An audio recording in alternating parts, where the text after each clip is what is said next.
பண்ணணும், படிப்பினை எடுக்கணும். இதுதான் நபி ஸல்லல்லாஹு அலைஹி வஸல்லம் அவர்கள் எச்சரிக்கையும் பண்றாங்க. என்ன அப்படின்னா, மக்களே உங்களுக்கு முன் வாழ்ந்த மக்கள் அழிந்து போனதற்கு காரணமே என்ன அப்படின்னா அல்லாஹ்வின் மீது என்ன காரணம் சொல்றாங்க. பலமானவன் வந்து ஒரு தவறு செஞ்சா அவனை நீங்க விட்டுறதும், பலவீனமானவன் ஒரு தவறு செஞ்சா அவனை கூப்பிட்டு தண்டனை கொடுக்கிறோம். இதே ஒரு சாதாரண ஒரு மசாயில் விஷயத்துல ஒரு சாதாரண ஒரு ஃபிர்கா இன்னொரு ஃபிர்கால இருக்கிறவனை விட்டுறதா? பிடிச்சி லெஃப்ட் ரைட்டு வாங்கி நொண்டு வாங்கி அது எப்படிங்க இதுல விடுறது? அவனை தெளிவா இருக்குங்க, குர்ஆனுக்கு மாற்றமா செஞ்சிருக்காங்க, இவனை எப்படிங்க விடுறதுங்கிறேன். அப்போ குர்ஆனுக்கு மாற்றமா யார் ஃபத்வா கொடுத்தாலும் எல்லாரையும் கொண்டாந்து குற்றவாளி குண்டல நிப்பாட்டுங்க. அப்போ குர்ஆனுக்கு நீங்க நீதியா நடக்கல. அப்போ குர்ஆன் வச்சுக்கங்க, ஒரு செயலை வச்சுக்கங்க. இந்த செயல் யாரெல்லாம் செய்யறாங்களோ அவங்க எல்லாம் தப்பு. சிகரெட்னு வச்சுங்க, நான் சிகரெட் குடிச்சாலும் தப்புன்னு சொல்லுங்க, எவன் சிகரெட் குடிச்சாலும் தப்புன்னு சொல்லுங்க. இல்லைன்னா சிகரெட் குடிக்கலாம்னு சொல்லுங்க. அதை விட்டுட்டு நான் சிகரெட் குடிக்கும் போது மட்டும் என்னை கூப்பிட்டு பயங்கரமா நம்மளை வந்து பனிஷ்மெண்ட் கொடுக்கறதும், நம்மளை வந்து கரும்புலி செம்புலி குத்தி கழுதையில ஏற்றி விடுறதும், கசையடி கொடுக்கறதும் எல்லாத்தையும் பண்ணி விட்டுறீங்க. பெரிய ஆள் வந்தா நான் எதையும் பார்க்கல, எனக்கு எந்த ஸ்மெல்லும் வரல அப்படின்னா என்ன அர்த்தங்கிறேன். அப்ப பெரிய ஆள் வரும்போது மட்டும் ஏன் இப்படி மூடிக்கிறீங்க? இதுதான் உம்மத்தை அழிஞ்சு போனதுக்கு காரணம். இப்ப இதுதான் நம்ம அழிஞ்சும் போயிட்டோம். அது கரெக்டா செக் அங்கதான் போச்சு. அலிலுடைய அந்த இதுல எங்கே போச்சுன்னா அதுலதான் போச்சு. இந்த உம்மத்துக்கு கண்ணு அழிஞ்சு போனது அப்போ இருந்து தடுமாறிட்டு இருக்கு, தெரியல, தடவிட்டே இருக்கு. 1400 வருஷமா கீழே இருந்து அது ஊர்ந்துகிட்டு தடவிட்டே இருக்கு. இப்போ இதெல்லாம் வந்து என்னன்னா, இப்போ ரசூல் அதுக்கப்புறம் சொல்றாங்க பாருங்க, என்னடா அல்லாஹ்வின் மீது ஆணையாக முஹம்மதின் மகள் ஃபாத்திமா திருடினாலும் நான் அவரது கையை வெட்டுவேன்.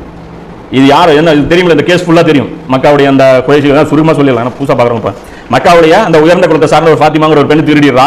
கொண்டு வரும்போது பரிஞ்சு பேச சொல்றாங்க. ரசூலா சொல்றாங்க, இதுக்கு முன்னாடி இருந்த சமுதாயங்கள் நாசமா போனதுக்கு காரணம் ஆளுக்கு ஒரு நீதி வழங்கிதான், நீங்க இப்படி போகக்கூடாது. என் பொண்ணு திருடி இருந்தா, என் மகள் ஃபாத்திமா, அந்த பேர் ஒரே இருக்கிறதுனால ரசூலா உதாரணம் எங்க காட்டுறாங்க. என்னது மகள் ஃபாத்திமா திருடினாலும் நான் கையை வெட்டுவேங்கிறேன். இது என்ன பஞ்சு டயலாக இல்ல உண்மையிலே செஞ்சிருப்பாங்களா? இது சும்மா ஸ்டண்ட் அடிச்சாங்களா ரசூல்லான்னு?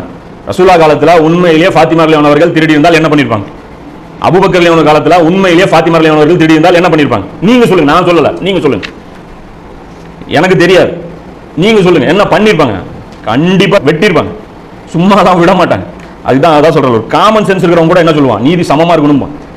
பெரியவங்க சின்னவங்க செஞ்சா பிடிச்சி தண்டனை கொடுத்துடலாம், பெரியவங்க செஞ்சா கண்ணு முடிக்கலாம்னு யாராவது சொல்லுவானா?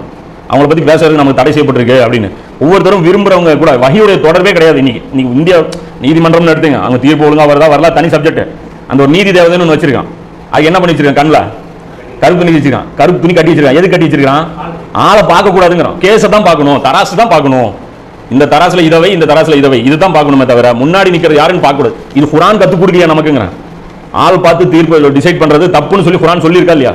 அப்ப நீங்க பேசுறது சஹாபாக்களை புகழல, குர்ஆனை தூக்கி கீழே போடுறீங்க. அல்ல ஒட்டுமொத்த தீனை கொண்டு போய் நம்ம குற்றம் தோத்துறோம். இது வந்து சும்மா கிடையாது, இது மிகப்பெரிய பாவம். இது ஹராம். எது உண்மையை தெரிஞ்சு மறைக்கிறதுக்கு பேர் என்னது?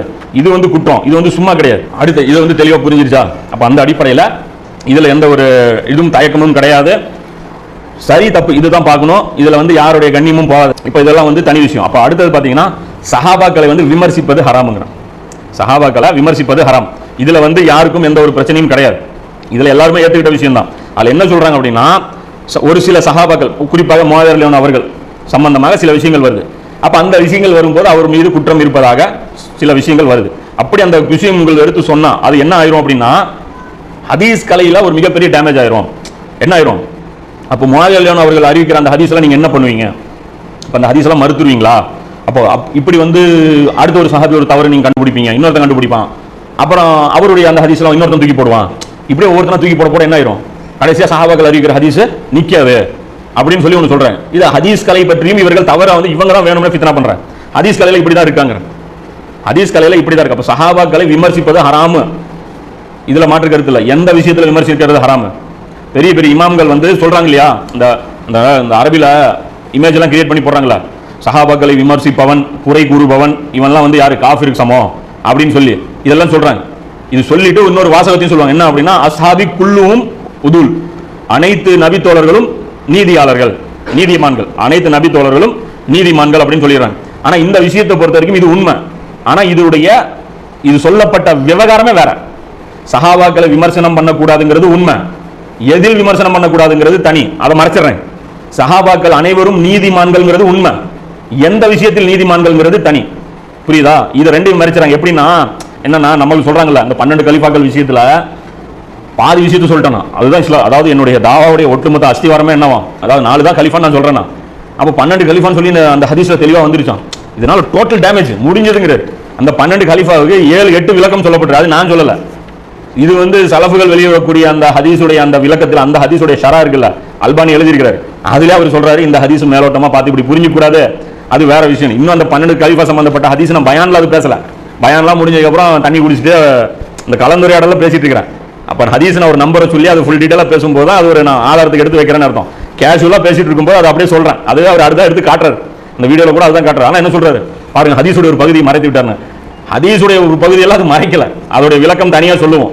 4 தான் கலீஃபாங்கிறது திட்டவட்டமா நம்ம ப்ரூவ் பண்ணியாச்சு. இந்த இதுல கூட பேசியிருப்போம்.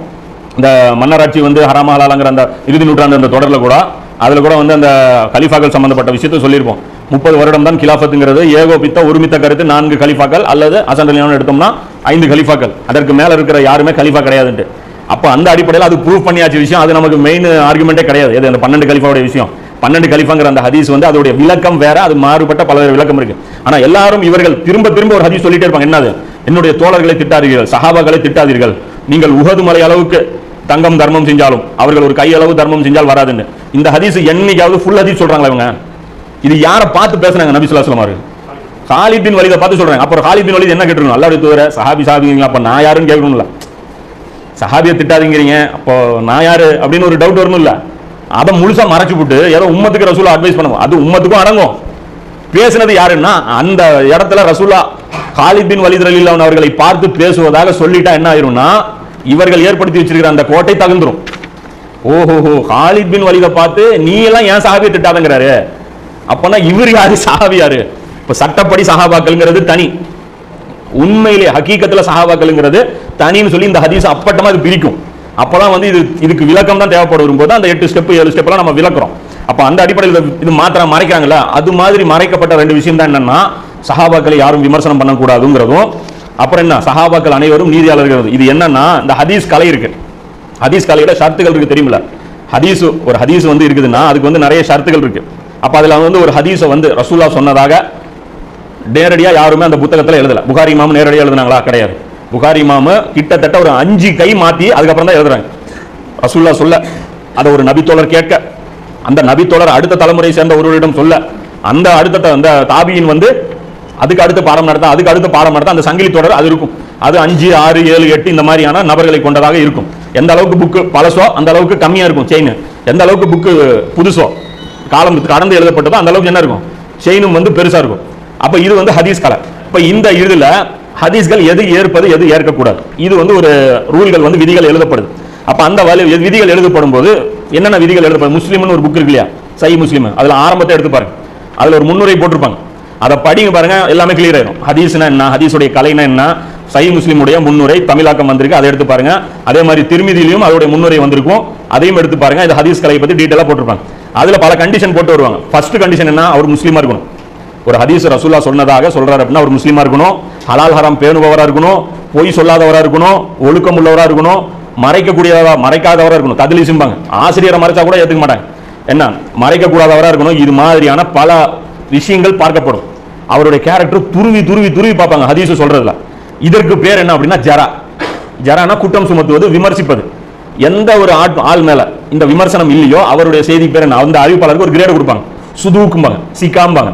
சிக்கா அப்படின்னா இந்த ஆள் சொன்னா இவர் வந்து சிக்கா ராவி, சத்தியத்தை பேசக்கூடிய ராவி, சுதூக் ராவி, அப்புறம் பலவீனமான ராவி, அப்புறம் ஒவ்வொரு டெஃபினேஷன் கிரேட் வைஸா பிரிச்சுட்டே வருவாங்க. இப்போ இதுக்கு பேர் என்ன, ஜரா. இப்போ இந்த ஜரா வந்து யார் மேல செய்வாங்க அப்படின்னா நபித்தோழர்கள் மேல செய்ய மாட்டாங்க. இதுதான் நபித்தோழர்களை விமர்சிக்க கூடாதுன்னு சொல்லி எல்லா இமாம்களும் பேசினாங்களே. ஹதீஸ் கலை விஷயத்துல நபித்தோழர்கள் மீது ஜரா கிடையாது. அவர் எவ்வளவு பெரிய தவறு செஞ்சிருந்தாலும் சரி, ஆனா நபித்தோழர் ஹதீஸ் சொல்லிட்டாருன்னா ஏத்துக்குவாங்க.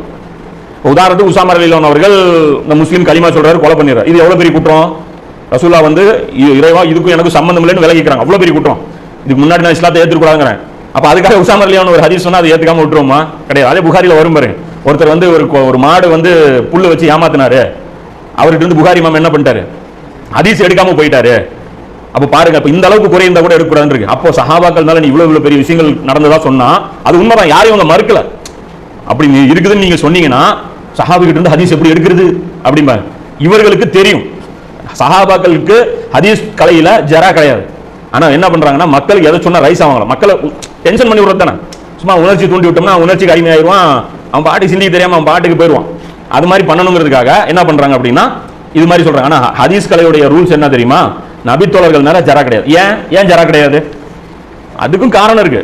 சும்மா நபித்தோழர்கள் விஷயத்துல அப்படியே விட்டுறலாம் அப்படிலாம் கிடையாது. சும்மா யாருமே விடுறது கிடையாது.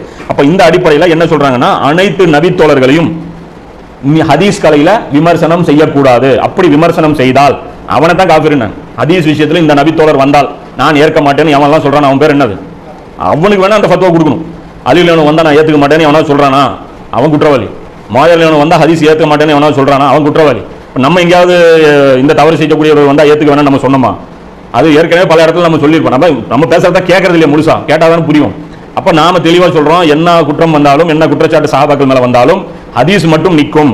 ஏன் அப்படின்னா அந்த விஷயத்துல அவங்க தவறு பண்ணாங்க. அதே வார்த்தை அதே கமெண்ட் தான் என்னது, அஸ்ஹாபி குல்லுஹும் உதுலுங்கிறாங்களே, அனைத்து நபி தோழர்களும் நீதியாளர்கள். என்னன்னா ஹதீஸை அறிவிப்பதில் நீதியாளர்கள். ஏன்னா அவங்க ஹதீஸ் அறிவிக்கிற விஷயத்துல என்ன பண்ண மாட்டாங்க, தவறு செய்ய மாட்டாங்க. இன்னைக்கு எடுத்துங்க, இப்ப நம்ம இருக்கோம், நம்ம எந்த தவறு வேணாலும் பண்ணுவோம். தொழுகையில பாருமா யாராவது இருப்போம், என்ன ஏதோ ஒரு வியாபாரத்தில் ஏதோ அப்படி இப்படி நடந்துக்குவோம், என்ன வேணாலும் தவறு பண்ணுவோம். ரசூலா யாராவது திட்டிடுவோமா? ஆக கேடு கட்ட முஸ்லீம் கூட என்ன பண்ணிட மாட்டான், ரசூலாவை திட்ட மாட்டான். ஏன்னா சில பாவங்கள் அந்த மாதிரி.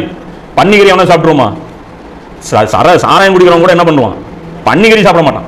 அப்ப அந்த அளவுக்கு அவன் ஸ்ட்ரிக்டா ஃபாலோ பண்ணுவான். அது மாதிரி சஹாபாக்கள் வாழ்ந்த காலத்துல நபி ஸல்லல்லாஹு அலைஹி வஸல்லம் அவர்கள் மேல பொய் சொல்றது அவ்வளவு பெரிய பாவமாக இருந்தது. யாருமே அவங்க செய்யவே இல்லை, அது செய்யவும் முடியாத ஒரு காலகட்டமா ஆயிருச்சு. அதை சொல்லி அதுக்கு ஒரு காரணமும் சொல்றேன் பாருங்க. அது என்னன்னா, பொய் அப்படி யாராவது சொன்னா கூட என்ன ஆயிரும், உடனே அது அம்பலமாயிரும். ஏன்னா சஹாபாக்கள் ரசூல்லா விஷயத்துல அவ்வளவு கேர்ஃபுல்லா இருந்தாங்க. இப்போ உமர்லியாவுடைய அந்த இது வரும் பாருங்க, அபு மூசா அல் அஷ்அரி ரலியல்லாஹு உமர்லியாவை சந்திக்கிறதுக்கு வருவாங்க. வந்துட்டு 3 தடவை சலாம் சொல்லிட்டு அனுமதி கேட்பாங்க. இது மாதிரி வருவாங்க. இவங்க என்ன பண்ணுவாங்க, உமர்லியானோ பதில் கொடுக்க மாட்டாங்க, வெயிட் பண்ண வைப்பாங்க. இவர் என்ன பண்ணுவார், அபு மூசா ரலியல்லாஹு அவர்கள் போயிடுவாங்க.